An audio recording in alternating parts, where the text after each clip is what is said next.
I'm going to be showing you how you can make the Vault Dweller bracers in just 1 hour. It's super easy and only requires 3 measurements. So I'll be covering the best materials to use, the quickest way to make the pattern, and how you can make the bracers in under an hour. So what material would you use to make the bracers?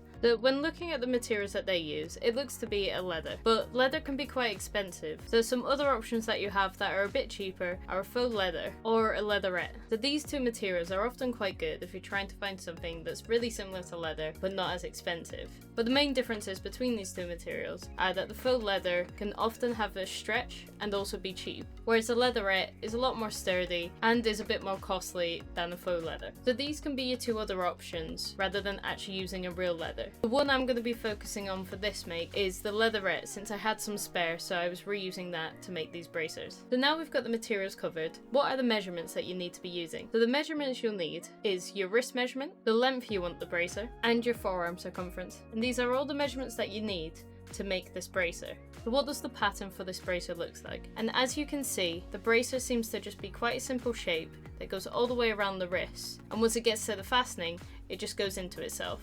So the way I made the pattern was by taking your wrist circumference, and then whatever your length of the bracer you want it to be, you would then draw a horizontal line for your forearm measurement. Then all I did was connect those two up. They should be left with a bit of shape like this. And then to create this section here where it goes into itself, I decided to just split where I wanted that opening to be, and these will then become 2 separate patterns. But before you cut that, you want to add an extra bit onto one side that you will tuck in to that gap. But then in the end, you should be left with a shape that looks more like this, and you'll have one pattern piece and then a second pattern piece. So you cut them out separately.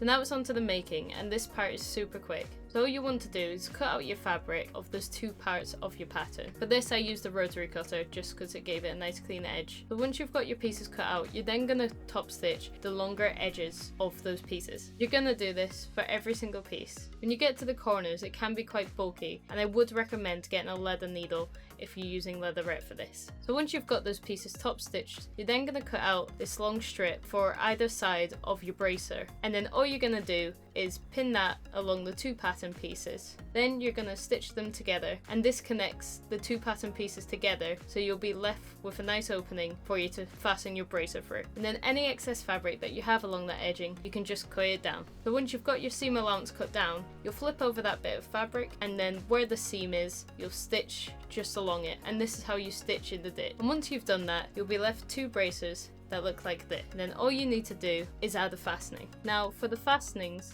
I would recommend either using poppers, and the popper fastening are these little studs here, and all you need to do is sew them on, and they do hold quite well. But another good option, which if you're running out of time like I was to get these done for the convention, I would always recommend a Velcro. You can get multiple types of Velcro where you can either sew it on or it's just a stick on, but either one of these for fastenings will do the job. And then all you're gonna do is add those fastenings on, and then that's your Vault Dweller bracers complete. Now this make is a super easy make, and I hope that this helps with how you can make the bracers at home. If you're interested in any of my alteration and commission work, I'll put a link in the description below where you can get in touch. But if you're interested in any of my other Fallout tutorials, be sure to like and subscribe, and I'll see you in the next video.